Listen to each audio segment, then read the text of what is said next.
कलाम खुदा में से आज जो हमारे लिए पैगाम है वो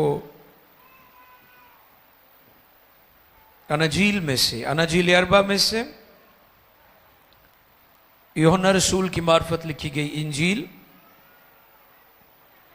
उसका चौथा बाब और उसकी 7वीं आयत मुकद्दसा। इंजील एक ही है, उसके लिखने वाले 4 हैं और उस इंजील का नाम यीशु है। उस इंजील का नाम यीशु है।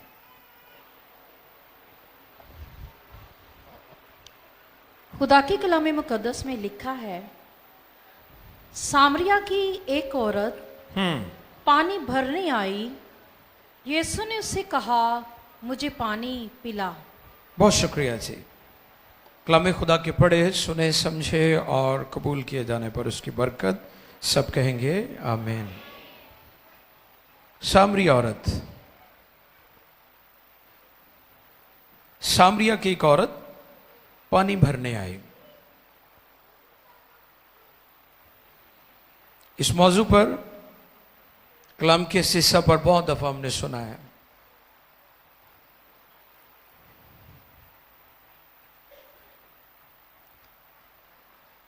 और जब हम गौर करते हैं, सामरी और यहूदी, इनका आपस में कोई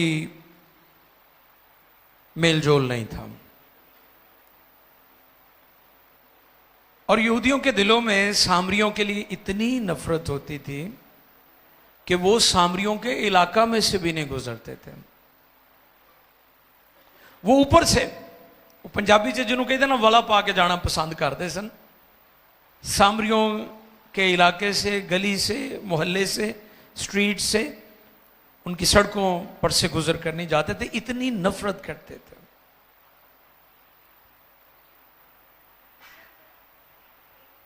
उसकी एक खास वजह थी। हालांकि वो भी याकूब को अपना बाप कहते थे,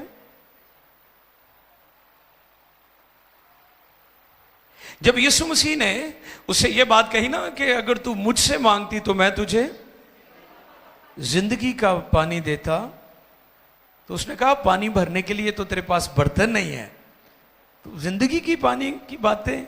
और फिर फौरन उसने कोट किया, क्या तू हमारे बाप याकूब से?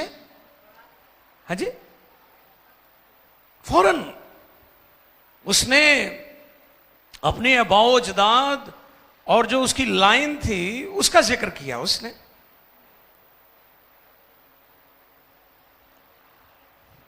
और फिर उसने प्रस्तिश की जगह का भी जिक्र किया, उस पहाड़ का,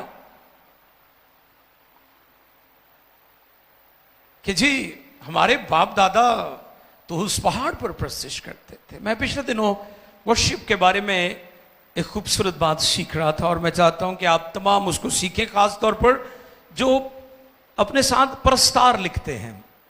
आपको पता पाकिस्तान में, बल्कि दुनिया में बड़ा प्रस्तारों का बड़ा सैलाब आया हुआ है। मैं पिछले दिनों ये बात सिखा रहा था कि प्रस्तिश साज बजाना या गीत गाने का नाम नहीं है।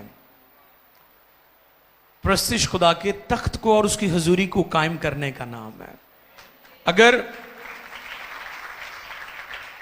अगर आपके गीतों में, आपके साजों में, आपके वर्शिप करने में खुदा नहीं उतरा तो फिर तो वो शोर हो सकता है। अच्छा, तख्त कैसे कायम होता है? तख्त उस वक्त कायम होता है जब परस्तार जो है वो पहले आकर दुआ में ठहरेगा। गौर कर रहे हैं मेरी बात? आजकल तो परस्तार भी प्रोटोकॉल के साथ आते हैं, वो जब लोग इकट्ठे हो जाते फिर आते हैं। सुन ले ये बात गौर से, कान खोल कर। प्रस्तिश में, वर्शिप में खुदा का तख्त उस वक्त कायम होता है जब परस्तार पहले 1 या 2 घंटे आकर इबादत वाली जगह पर दुआ में ठहरेगा। पहले जो परस्तार है वो खुदा के कदमों में ठहरेगा, फिर खुदा उसके कहने पर अपने तख्त को कायम करेगा। और अगर कोई परस्तार पहले उसकी हजूरी में आने के लिए तैयार नहीं है तो खुदा भी उसके गीतों के दौरान अपने तख्त को कायम नहीं करेगा। तो इसलिए worship is not about singing कि जी आप सिंगिंग कर रहे हैं, आप कैसे मैं परस्तार हूं। फैंसी वर्शिपर और पेड सिंगिंग, तो मैं इसे कहूंगा ये पेड सिंगर हैं बेसिकली, इनको पे किया जाता है और फिर ये गीत गाते हैं। प्रस्तिश का जो लेवल यीशु मसीह ने यहां पर मुतारिफ कराया है वो बड़ा हैरान कुन है।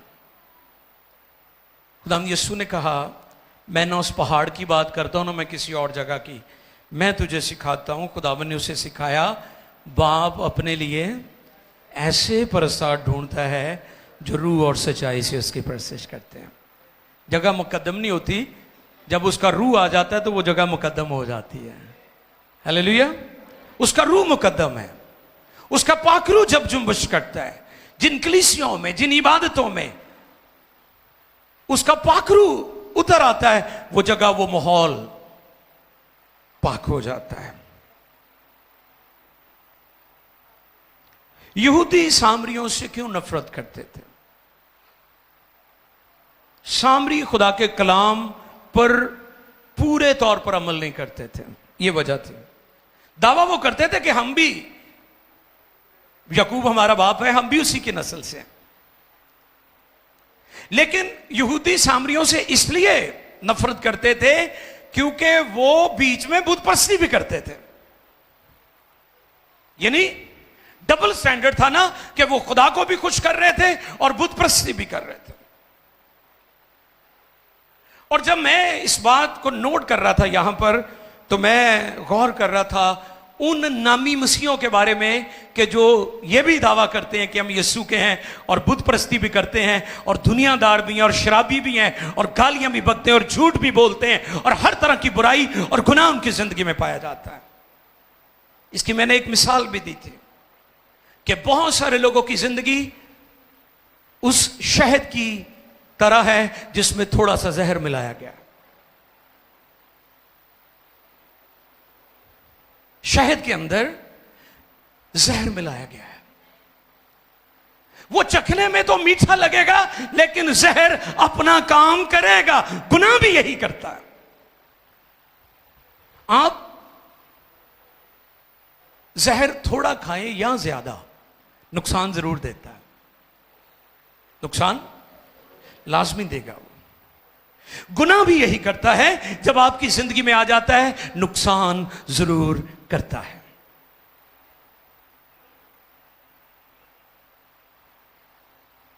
आज पिछले दिनों जैसे एक मौजू था नीम गरम ईमानदार। आप समझ लें कि ये जो सामरी थे इनकी हालत यही थी। बच्चे थोड़ा थोड़ा आगे, इनको आगे कर लें बेटा, थोड़ा आगे हो जाए। नीम गरम ईमानदार सामरियों का भी यही हाल था। वो दावा तो करते थे कि हम खुदा के हैं, याकूब हमारा बाप है, लेकिन वो पूरे तौर पर खुदा के कलाम पर अमल नहीं करते थे। नफरत, ये लफ्ज, इस पर जरा गौर करें। नफरत करने वाला दूसरे शख्स का नुकसान कम करता है, अपना ज्यादा करता है। और मैंने बारहा यह बात सिखाई है कि आपका नुकसान सिर्फ वो शख्स करेगा जिससे आपने नफरत की है। किससे? जिससे आप नफरत करते हैं या की है आपने, वो आपको नुकसान देगा। और अगर आपके अंदर नफरत नहीं है, किसी से भी आप नफरत नहीं करते, वो कभी आपका नुकसान नहीं करेगा। आप कहते ना ऐसा तो मैं कुछ भी नहीं बिगाड़िया, ऐ बंदे ने मेरी क्यों मेरे नाल इस तरह किया है। आपने जिंदगी में किसी ना किसी हिस्से में उससे नफरत की है। नफरत करने वाला शख्स हमेशा दुखी रहेगा। नोट करें इस बात को, दुख हमेशा उसकी जिंदगी का हिस्सा होगा। यहूदी सामरियों से नफरत करते थे। और जब आप किसी से नफरत करते हैं आप हमेशा दुखी रहते हैं। नफरत करने वाले शख्स बेचैन बेकरार रहता है और उसकी सेहत कभी भी ठीक नहीं होती। नफरती बंदे की वो कहणगे ना ਇਹ ਖਾਂਦਾ ਤੇ ਬੜਾ ਇਹਨੂੰ ਲੱਗਦਾ ਨਹੀਂਗਾ, ਸੜਦਾ ਰਹਿੰਦਾ ਹੈ। ਲੱਗਣ ਤੋਂ ਮੁਰਾਦ ਅਸੀਂ ਮੋਟੇ ਤਾਜ਼ੇ ਨੂੰ ਕਹਿੰਦੇ ਨੇ ਇਹਨੂੰ ਲੱਗਾ ਹੈ, ਹਾਲਾਂਕਿ ਕੰਮ ਠੀਕ ਨਹੀਂ, ਬਹੁਤੇ ਮੋਟੇ ਹੋਣਾ ਵੀ ਤੇ ਕੰਮ ਸਹੀ ਨਹੀਂ ਨਾ ਆਇਆ।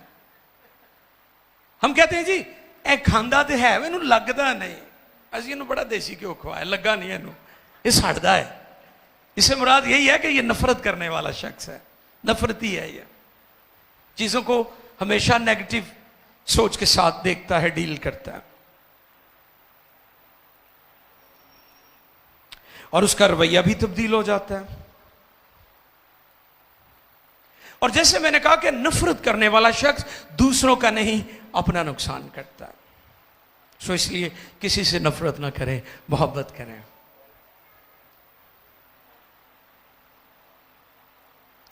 और जब मैं ये सारा पढ़ रहा था तो इसमें मैं देख रहा था कि यीशु मसीह का जो प्लान था वो उन्होंने कहाँ जाना था, गलील को जाना था, गलील को जाना था। रूट गलील का था, लेकिन खुदाम यीशु मसीह ने कहा नहीं, मैं सामरिया से होकर जाऊंगा। वाह, what a great message, gospel है ये, कि दुनिया जिनसे नफरत करती है यीशु उनसे प्यार करता है। दुनिया जिनको रिजेक्ट करती है खुदावंद यीशु उनसे मोहब्बत करता है। उसके शागिर्द भी हैरान हुए क्योंकि वो खाना लेने गए थे और वो औरत जो सामरी थी और उस जगह पर सुखार के मकाम पर वो गुफ्तगू कर रही है, और जब उन्होंने दूर से देखा वो बड़े हैरान हुए कि उस्ताद एक औरत से गुफ्तगू कर रहे हैं और वो भी सामरी है, क्योंकि वो उनको नफरत की निगाह से देखते थे। अब गौरतलब बात है कि दुनिया में वो लोग जो रिजेक्टेड हैं, जिनको लोग नफरत की निगाह से देखते हैं, जिनको लोग बदचलन, गुनहगार, पापी और मुजरम समझते हैं, यीशु मसीह उनको बचाने के लिए आया है। यह खुशखबरी है, यह गुड न्यूज है।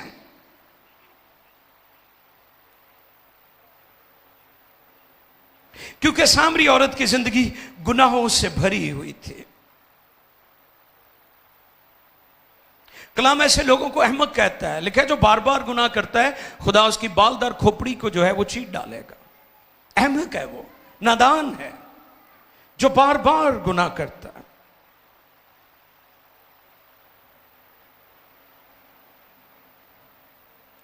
सामरी औरत ने यीशु मसीह को आम आदमी समझा था। क्या कहने लगी, पानी भरने के लिए तो बर्तन तेरे पास नहीं है। आम आदमी समझ रही है ना, उसे यीशु की समझ नहीं आई। जब ये बात मैं नोट कर रहा था कि सामरी औरत यीशु को आम हस्ती समझ रही है, तो मेरे सामने वो बिदती लोग आ गए जो यीशु मसीह की डिविनिटी का इनकार करते हैं। मुझे वो सामरी औरत जैसे नजर आ रहे थे, जो यीशु मसीह की इलाही जात का इनकार करते हैं। यीशु मसीह इलाही जात है, हालेलुया। यीशु मसीह जात इलाही है। क्रिसमस के मौका पर एक मैंने मैसेज दिया था, यीशु मसीह दो जातों का मिलाप है। जितने इंसान पैदा हुए वो एक जात लेकर पैदा हुए हैं, और यीशु मसीह दो जातों का मिलाप है, कामिल इंसान और कामिल खुदा। बतौर इंसान भी वो कामिल नजर आया, उसने शरीयत के सारे तकाजे पूरे किए। लिखा है वो इंसान और खुदा की नजर में मकबूल होता गया। Perfect picture. ये वो इंसान है जो कामलियत की तस्वीर है, और इसलिए उसने यहूदियत के सामने ये बात कही थी, कौन मुझ पर गुनाह साबित करेगा। कामिल इंसान। परफेक्ट ह्यूमन, और दूसरी हस्ती, शख्सियत, जात, कामिल खुदा। बतौर बशर इंसान जब हम उसे देखते हैं तो उसे भूख लगती है, उसे नींद भी आती है, वो कश्ती में सो जाता है। और जब तूफान बरपा होता है तो शागिर्द मदद के लिए पुकार रहे हैं और तूफान को हुक्म देता है, साकिन हो जा, थम जा, रुक जा, और लिखा है तूफान थम गया। बतौर बशर उसे नींद आ गई और बतौर खुदा उसने तूफानों, आंधियों और पानियों को डांटा है। आमीन।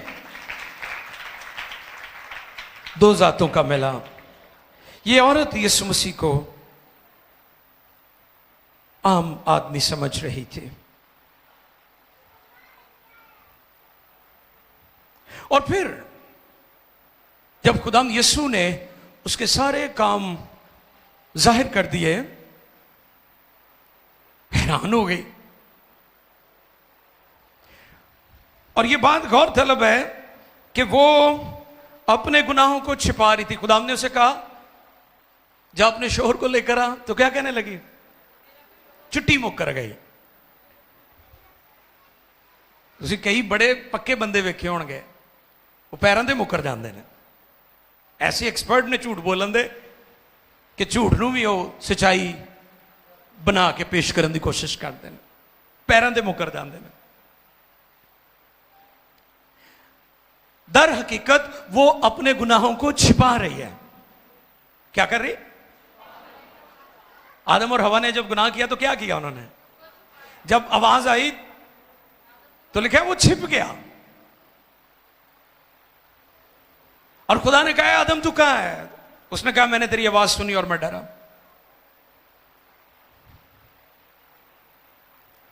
गुनाहों को छिपाने वाला शख्स दर हकीकत गुनाहों को छोड़ना नहीं चाहता। नोट करें इस बात को। जो अपने गुनाहों को छिपाता है वो गुनाह को छोड़ना नहीं चाहता। मैंने पिछले दिनों भी एक आपके दरमियान बात शेयर की थी, जेड़ा तुहानू बार बार पूछे ना मैंबर, भाई साहब शराब पीने चाहिए, तुसी कलाम जो एक दो बार आदि मदद कर दो, फिर तुहानू पूछे सर जी शराब पीने चाहिए कि फलां कहन दिया सी, इसका मतलब वो पीना, वो मुड़ना नहीं चाहता। ये जेडे बार बार तुहानू पूछते ना सिगरेटां पीने चाहिए कि नहीं, इसका मतलब वो करना चाह रहा है, वो करना चाहता है। ये औरत अपने आप को छुपा रही है। कलाम में लिखा है, जो अपने गुनाहों को छिपाता है कामयाब ना होगा, लेकिन जो उसका इकरार करके उसको तर्क करता है उस पर रहमत होगी। और जब यीशु ने इसके सारे काम, इसका सारा माजी जो नापाकी और गंदगी से भरा हुआ था, गुनाहों से भरा हुआ था, उस पर जाहिर किया, तो फिर आप देखें उसकी जिंदगी में निजात का मौजज़ा हो गया। और जब निजात का मौजज़ा हुआ तो फिर देखें जो निजात पा लेते हैं फिर वो चुप नहीं रहते। मैंने पहले भी ये बताया था। 39 चौथे बाब की 39वीं आयत मुकद्दसा से 42 तक हम पढ़ेंगे। आए कलाम खुदा में से हम देखें। और उस शहर के बहुत से सामरी हाँ उस औरत के कहने से जिसने गवाही दी, जिसने गवाही कौन दे सकता है? मैंने पहले भी बताया था, गवाही वो दे सकता है जिसकी अपनी जिंदगी में निजात का काम हुआ है। निजात का पैगाम देता ही वो है जिसको निजात मिली है। और आज आपको पता है बहुत सारे पास्टर्स, प्रीचर, मुबश्शिर, खादमीन, लीडर्स निजात, तौबा, गुनाहों की माफी पर बात नहीं करते, तौबा की मुनादी नहीं की जा रही। चर्चेस के अंदर बड़ी बड़ी इबादतों में तौबा की मुनादी नहीं की जाती। निजात का पैगाम, तौबा का पैगाम वही देते हैं जिनको निजात मिली है। फिर क्या हुआ?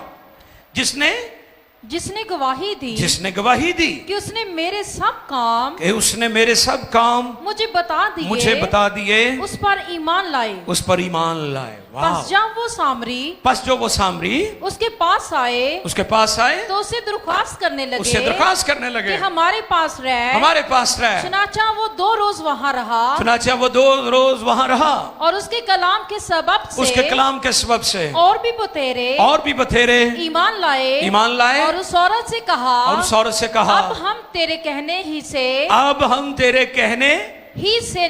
से नहीं ईमान नहीं लाते, क्योंकि हमने खुद सुन लिया और जानते हैं कि ये फिल हकीकत दुनिया का मुनज्जी है। हालेलुया। ये है तब्दील शुदा ईमानदार की जिंदगी में ताकत। ये जो तब्दील शुदा मसीह ईमानदार होते हैं ना, ये एवं जे नहीं होंगे, ये हिला देंगे ने लोगों को फड़ के। ये लोगों को हिला के रख देते हैं, ये मुतासिर करते हैं लोगों को, क्योंकि जो तब्दील शुदा मसीही है, तब्दील शुदा मसीही जिंदगी है, उसमें बहुत ज्यादा ताकत होती है। उस औरत को कहने लगे, अब हमें तेरी भी गवाही की जरूरत नहीं है, तेरे भी बताने की जरूरत नहीं है, अब हमने अपनी आंखों से देख लिया है कि सेवियर ऑफ द वर्ल्ड वो यीशु है, इसके अलावा कोई और नहीं है। दुनिया को बचाने वाला एक ही है, यीशु मसीह अक़वाम आलम के लिए निजात दहिंदा बनकर आया है। वो निजात बनकर आया है, दुनिया को बचाने के लिए आया।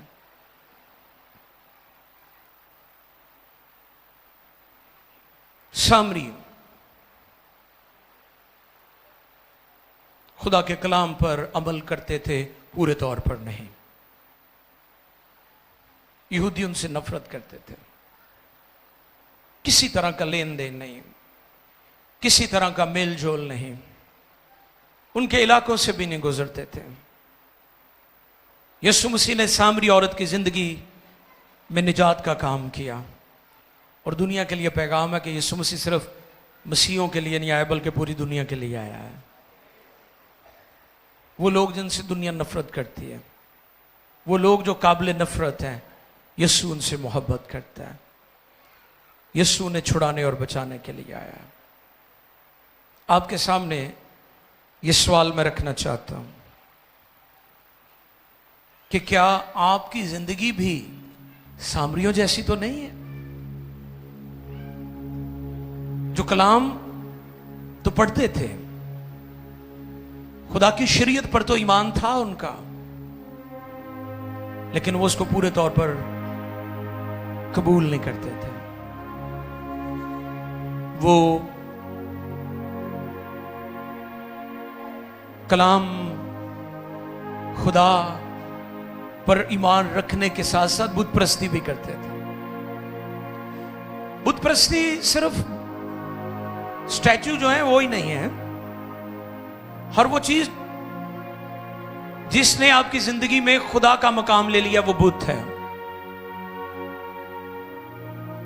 आज बेशुमार लोग आइडल वर्शिप तो नहीं करते बुत सामने रख के, लेकिन उन्होंने बहुत सारी चीजों को खुदा की जगह पर रख लिया है। मैंने कई लोगों को देखा, वो अपने बच्चों को खुदा बना के उनसे मोहब्बत करते हैं जैसे खुदा है। कई लोग मां बाप को खुदा का दर्जा दे देते हैं। नो, मोहब्बत, इज्जत वो एक अलहदा सी बात है। हमें अपने मां बाप की रिस्पेक्ट करनी है, लेकिन खुदा ही होना चाहिए। खुदा का मकाम कोई नहीं ले सकता। खुदा का दर्जा, खुदा हमारी जिंदगी में सबसे अव्वल पर होना चाहिए। खुदा का कलाम हमारी जिंदगी में सबसे मौत पर होना चाहिए। खुदा की अज़मत हमारी जिंदगी में सबसे बुलंद होनी चाहिए। हर वो चीज जो आपकी जिंदगी में है, आपकी बीवी, आपका शोहर, आपके मां बाप, आपके बहन भाई, आपका खानदान, आपके बच्चे, आपके फ्रेंड्स, आपका कोई हॉबी, कोई मशगला, आप एक्सरसाइज करते हैं, आप स्पोर्ट्समैन हैं, आप क्रिकेट खेलते, आप हॉकी खेलते, फुटबॉल खेलते हैं, अगर आप इबादत की जगह उसको ले लेंगे, इबादत की जगह उसको ले आएंगे, तो फिर आप याद रखें, आप बुत प्रस्ती के मुर्तकिब हो रहे हैं। आओ अपनी जिंदगी में से बुतों को ढा दें और ऐसे परस्तार बने जो रूह और सच्चाई से उसकी प्रस्तिश करें। सब आंखें बंद हो जाएं। मेरी बहनें, मेरे भाई, बच्चे, बूढ़े, जवान, हमारे नाजरीन जो सोशल मीडिया पर जहां से भी आप हमें वॉच कर रहे हैं, आप सब झुक जाएं। बड़े खास लम्हात हैं। उस औरत ने जो सामरी थी, उसकी जिंदगी गुनाहों से भरी हुई थी, लथपथ थी, और वो गुनाह को, बदी को पानी की तरह पी रही थी, और ये भी दावा कर रही थी कि हम याकूब की नस्ल से हैं, याकूब हमारा बाप है। मुकद्दस पहाड़ का दावा कर रही थी। आपके दावे खोखले और बेईमानी है अगर आप प्योरिफिकेशन के साथ, ऑनेस्टली और पाक दिल के साथ और खालिस नीयत के साथ अपनी जिंदगी खुदा के साथ नहीं गुजार रहे।